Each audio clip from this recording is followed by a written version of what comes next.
Hotep, you guys, welcome back to the Chosen Few channel.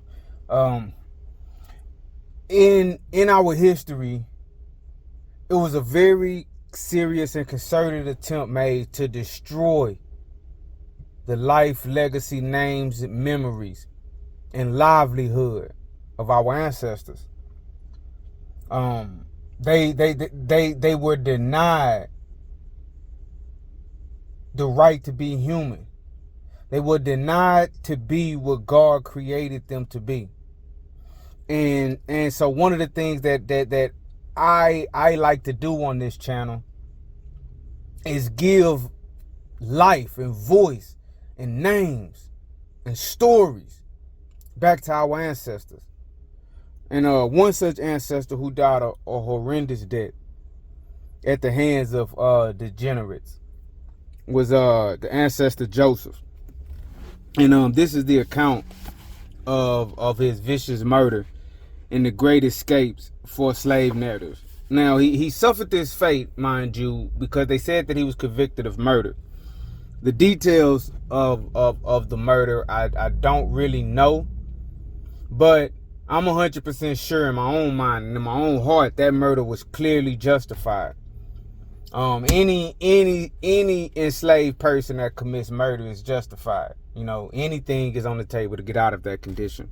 But look what it says. The Natchez Free Trader, June 16th, 1842, gives a horrible account of the execution of the Negro Joseph on the 5th of that month for murder. They wanted to extinguish Joseph, but Joseph, may your name live on forever, and may your memory never die. The body, says the paper, was taken and chained to a tree immediately on the bank of the Mississippi, on what is called Union Point. The torches were lighted and placed in the pile. He watched unmoved the curling flame as it grew, until it began to entwine itself around and feed upon his body. Then he set forth cries of agony, painful to the ear, begging someone to blow his brains out, at the same time surging with almost superhuman strength until the staple with which the chain was fastened to the tree, not being well secured, drew out, and he leaped from the burning pile. At that moment, the sharp ring of several rifles was heard, and the body of the Negro fell, a corpse, to the ground. He was picked up by 2 or 3 and again thrown into the fire and consumed.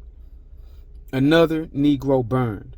We learned from the clerk of the Highlander that while wooding a short distance below the mouth of Red River, they were invited to stop a short time and see another Negro burn. New Orleans Bulletin. So this brother, the ancestor Joseph, was tied to a tree, chained to a tree. And as the fire approached him, he was unmoving, stern fast. Didn't want to give them the pleasure of breaking him before he was murdered.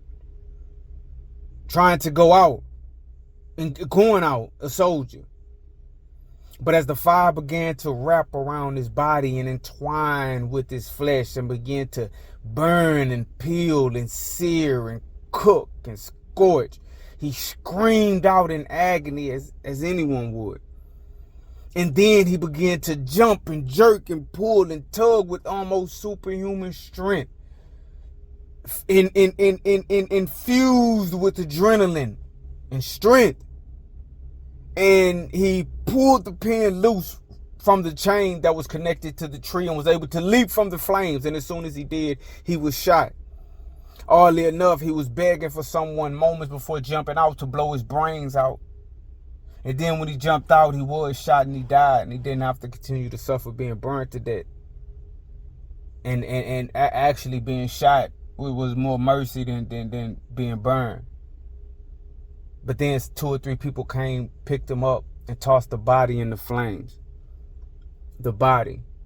They wanted to destroy Joseph completely. They wanted to destroy this ancestor completely. They wanted to erase his memory. They wanted to erase his memory. They wanted to erase his lineage. They wanted to erase his history. They wanted to erase him from the pages of human history and make him just a thing and not a man. But Joseph, May your name live on forever, and may your memory never die, because your memory will live on through your descendants. Maybe not your direct descendant, but we all share a common lineage, which gives us a common history, which gives us a common present, which gives us a common future. So Joseph, may your name live on forever, and may your memory never die. This your brother Matthew Daniels, a.k.a. I'm Pool, a.k.a. The Chosen Few, a.k.a. The Real Bookworm. But I'm not just a bookworm, world. I'm the real bookworm. Make sure you get it right.